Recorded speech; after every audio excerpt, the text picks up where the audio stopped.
कई बार लोग बहुत जोर दे करके पूछते हैं कि महाराज जी लहसुन प्याज खाने में क्या नुकसान है? कोई नुकसान नहीं दिखता है। ये तो आयुर्वेद के दृष्टिकोण से देखें तो ये फायदेमंद भी है, औषधि है, इसमें बहुत बल भी है, पर इसका फायदा और नुकसान दोनों बता देते हैं। इसी भागवत जी में कथा है, निर्णय आप कर लेना कि इसका नुकसान ज्यादा है कि फायदा ज्यादा है। समुद्र मंथन की कथा में इसकी कथा आती है।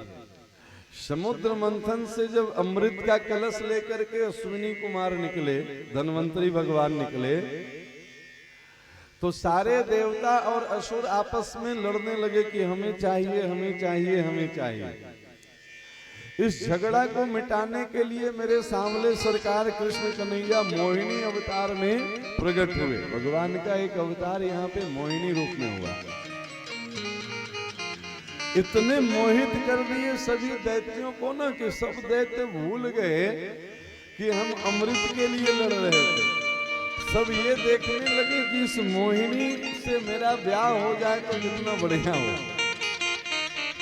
सब दैत्य पूछते हैं कि देवी आपको हम पहले कभी देखे नहीं, आप कहाँ से आए? भगवान बोले हम अभी अभी विदेश से उतरे हैं, हम यहाँ के हैं नहीं। सच भी है, इस धरा के वो थोड़े हैं, वो अधरा मृत लेकर के आए हैं। अच्छा तो आप यहाँ क्यों आए हैं? भगवान बोले हम अपने लायक कोई दूल्हा ढूंढ रहे हैं, हमें अपने जोड़ का दूल्हा नहीं मिला है। अब सब दैत्य अपने आप को देखे और बोले कि देवी कोई बहुत बुरा तो हम भी नहीं है, तुम चाहो तो हम भी चकाचक हो जाए। ठाकुर जी बोले सो तो ठीक है, पहले तुम लोगों का झगड़ा तो निपटा लें तब शादी ब्याह की बात हो। इस झगड़ा वाली माहौल में शादी ब्याह की चर्चा कैसे हो? सब राक्षस तैयार हो गए कि अब जल्दी झगड़ा निपटाओ, क्योंकि मुहूर्त बीता जा रहा है, समझे कि नहीं? इतनी सुंदर देवी कहीं हाथ से निकल न जाए। भगवान बोले देखो 2 मिनट में हम झगड़ा निपटा देंगे, तुम दोनों लाइन से बैठ जाओ, हम अमृत का बंटवारा कर देते हैं, अमृत पिला देंगे, उसके बाद फिर हम निर्णय करेंगे कि शादी कब किससे करनी है। अब सारे दैत्य एक लाइन में और सारे देवता एक लाइन में। भगवान दैत्य की ओर इशारा करके बोले कि देख इस कलश में जो अमृत है ना, इसमें ऊपर ऊपर पतला वाला भाग है, गढ़ा वाला तो सब नीचे जमा हुआ है, इसलिए पतला वाला अमृत पहले देवताओं को पिला लेते हैं। तुमको तुमसे ब्याह करना है ना जी, तो बढ़िया वाला गढ़ा वाला अमृत तुमको पिलाएंगे। अब सब देवता भूल ही, दैत्य सब भूल ही गया था कि हमको अमृत भी पीना है। वो सब मोहिनी से मोहित होकर के उसी को देख रहे थे। भगवान चकाचक सब देवताओं को अमृत पिलाने लगे। उसमें एक थोड़ा समझदार दैत्य था जिसका नाम राहु था। उसको लगा कि बात क्या है, आखिर सारे लोग इससे मोहित हो रहे हैं, कुछ तो विशेषता है इसकी। वो राहु रूप बदल करके देवता का रूप बना करके देवताओं की लाइन में बैठ गया। और भगवान का एक संकल्प है, गए शरण प्रभु राखी हैं सब अपराध विचार। चाहे आप जैसे भी हो ना, एक बार भगवान की शरण में आ जाओ, भगवान कभी त्याग नहीं करते हैं। कितनी बड़ी बात है। भगवान को लगा कि चलो रूप बदल के लिए थोड़ी देर के लिए ही सही, देवता तो बना है तो थोड़ी अमृत इसे भी पिला। उस राहु को भी अमृत पिला दिए। और राहु के बगल में एक तरफ सूर्य बैठे थे, एक तरफ चंद्रमा बैठे थे देवताओं की लाइन में। सूर्य और चंद्रमा दोनों भगवान से शिकायत की कि भगवान ये तो राक्षस है, इसको कैसे आप अमृत पिला दिए, ये तो देवता का रूप बनाए हुए। भगवान बोले अच्छा ये राक्षस है, अभी इसका वध करते हैं। तुरंत सुदर्शन चक्र को आवाहन किए और उसकी गर्दन काट दिए। पर अब क्या, अब तो वो अमृत पी चुका था तो अमर हो गया। तो सुदर्शन चक्र से काटने के बाद भी वो मरा नहीं, बल्कि और 2 रूपों में प्रकट हो गया। ऊपर वाला भाग राहु रह गया और नीचे वाला और केतु का निर्माण हो गया।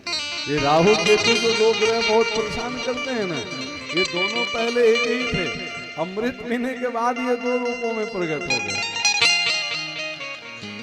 अब राहु केतु को सबसे बड़ा दुश्मन अपना सूर्य और चंद्रमा दिख रहे थे, क्योंकि यही शिकायत किया था ना भगवान से, यही पहचाना था। एक बार सूर्य और चंद्रमा के बीच में राहु बैठ गया, इसका परिणाम सुन लीजिए। अच्छे लोगों को भी गलत संगति का फल आज तक भुगतना पड़ रहा है। आज तक हर साल राहु केतु सूर्य और चंद्रमा को ग्रहण बन के ग्रसित करता है, समझे कि नहीं? ये गलत संगति में बैठने का फल है, और सत्संगति में बैठने का लाभ भी इसी कथा में है।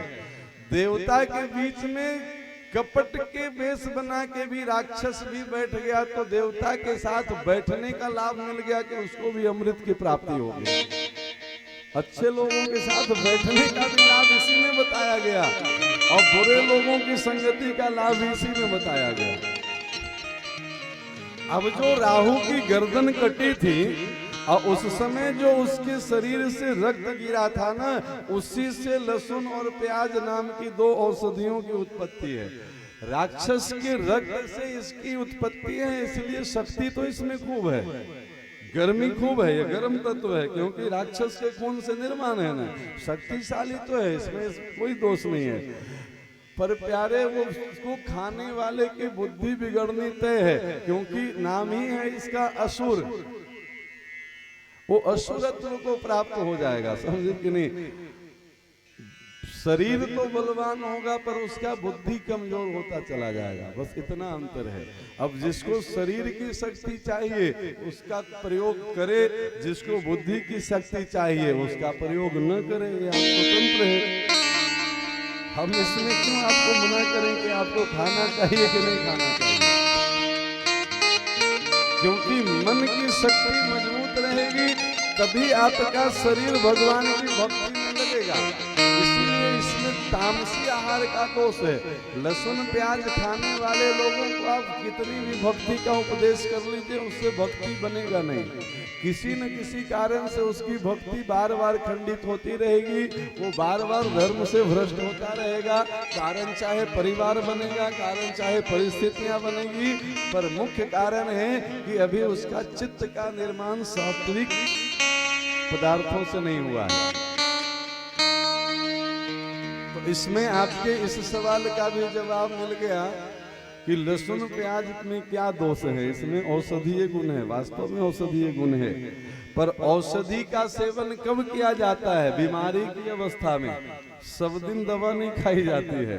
औषधि के तरह कुछ दिन के लिए सेवन की जाए तब तो ठीक है। ठीक है भैया, बीमारी की अवस्था में इंजेक्शन लगवा लिए थे, तो क्या जीवन भर इंजेक्शन लेते रहेंगे?